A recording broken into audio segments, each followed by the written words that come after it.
Is Mike from Baltimore Rides here. Middle of my day, but I'm not actually doing an update video. This is a video specifically talking about the weather. A lot of you guys in the DMV, DC, Maryland, Virginia area know that there is some impending snow that should be arriving sometime tonight around midnight. We don't know how much, we don't know when it'll start, we don't know where, we don't know that. Because the weather people are just, meteorologists just kind of guess. But we know it's roughly going to be about 2 inches or so, probably a little bit more as you go south, probably a little bit less as you go north. So here's what I wanted to talk to you guys about. And I've not driven for Uber in the snow yet. Okay, so I put a little asterisk there, default. This is my first winter, my first snow with Uber. But I've been doing a lot of homework on this, and I've been reading and talking to a lot of people local around us that drove last winter. And this is what I think is the nuggets of wisdom. Don't drive if A, you're not comfortable driving in bad weather, B, your vehicle does not handle well in the snow, C, don't drive just regularly. Don't drive your normal areas, just taking, Bob from A to B kind of trips. Because, and this is the big because, there won't be really any differential in pricing. You might see a little bit more surge. You might see a little bit more ride activity if a subway station goes down because of the weather, or something of that nature. But otherwise, the fares and pricing are really not going to change. So you're putting your vehicle and yourself out there on the roads, slippery roads potentially, with no real adjustable reason why. No advance in terms of bonus or higher pay or anything like that. The roads are going to be slippery.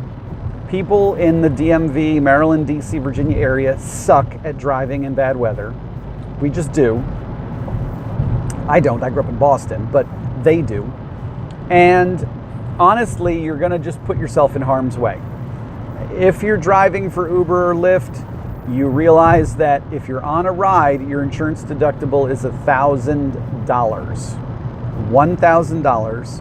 And Uber or Lyft's insurance, I think Lyft's is $1,500. It's very slow moving. They don't process claims overnight.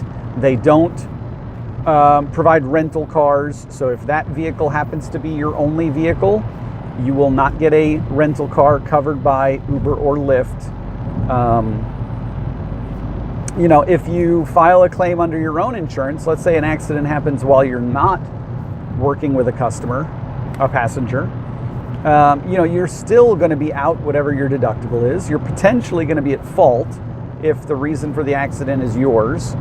And again, you can't work in a rental. You can only work in the vehicle that's been approved by Uber or Lyft. So you're putting yourself and your livelihood in harm's way for no real significant benefit. Now, for my own sake, the Hyundai has not been proven in bad weather for me yet. She already likes to fishtail a little bit. She's got a really light ass. And I noticed that she likes to fishtail on corners when it's dry. And the tires are decent. It's not like I've got shit tires on this thing, pardon my language. But I've noticed that she has a really light rear end and she likes to slip and slide a little bit. And I already expect the same in bad weather, especially snowy roads. So I don't plan on getting her out on the road until I've bought about 200 pounds of sand or something that I can, bagged sand or bagged something that I can throw in the trunk just to kind of weigh down that rear end a little bit. So I don't know if I'll even be on the roads on Saturday at this point with weather being potentially shitty.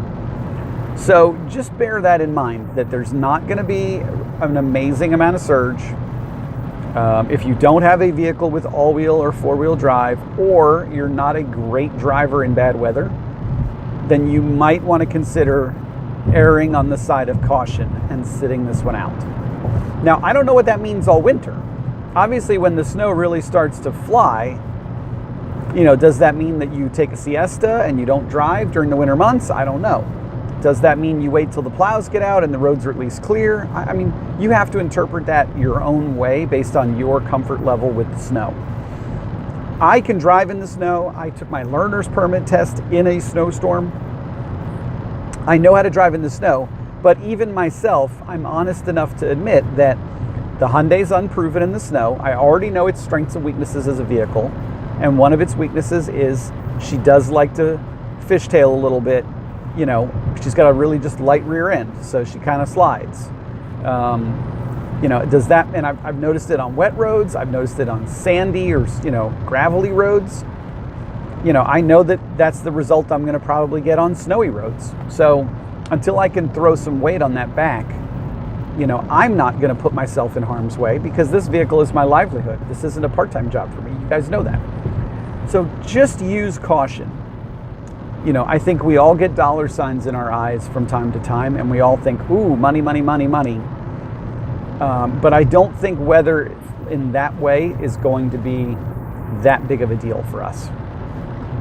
Now, if you want to go to the airport, I think the airports are risky because you're not going to see surge or boost at the airport more than likely. And then they're longer trips predominantly.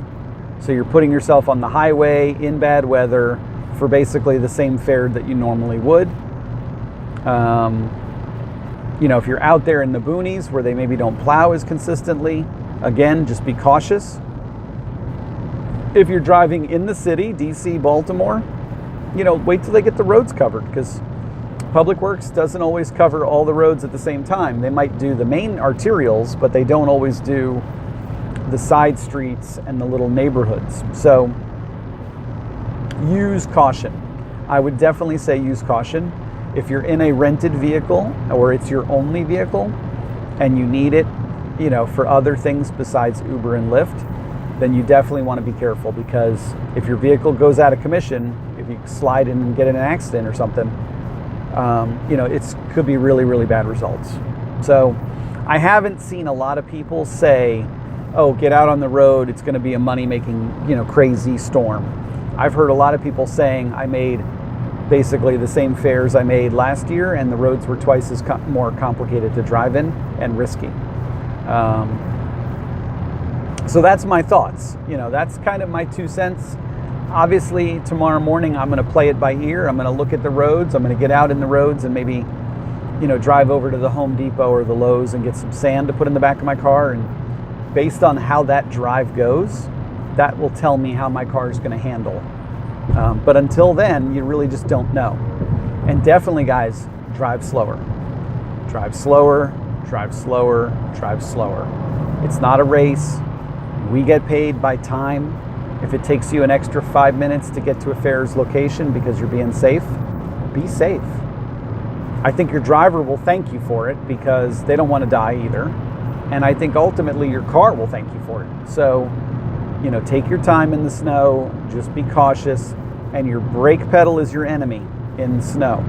If you don't know this, your brake pedal is the enemy in the snow. You want to let your car naturally slow down. You want to give yourself a bunch of space in between you and the next vehicle ahead of you. And then you want to just take your foot off the gas pedal and let the vehicle decelerate slowly on its own, as opposed to slamming your foot on a brake pedal and then all of a sudden it wants to slide. So that's rule number 1 when you learn to drive, but a lot of us have been driving so long that we've probably forgotten that. But, growing up in New England, north of Boston, where I grew up in the suburbs outside of Boston, where we got monstrous snow every winter, that's just something everybody learned. That your brake pedal is your enemy.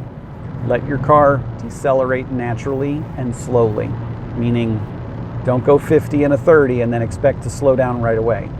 Go 30 and a 30, and then when you know you need to slow down, start decelerating early. Let that car slowly decelerate. And this may sound like I'm patronizing you guys. I apologize, I'm not. I'm just saying this because there's a lot of people in the DC area that are not from the East Coast. They're not from cold climates. They maybe don't know how to drive in the snow. Some of you guys maybe have never even seen snow. I mean, there's definitely people in DC that tell me they've never seen snow before. So if any of you guys are driving for Uber, this is important safety tip stuff. For those of you that know how to drive, obviously it's stuff that you already know.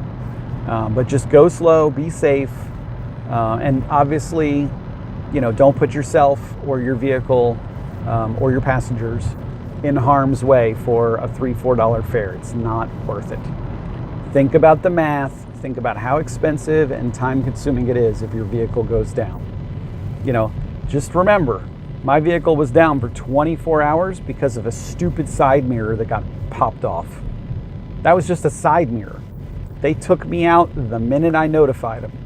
If you get in an accident, God knows what could happen to your car, and you could be out of commission for a while. So and you can't use a substitute vehicle, you can't use a rental. You got to go through the whole same process to get a vehicle approved. Inspection, everything. So there is no, alternate.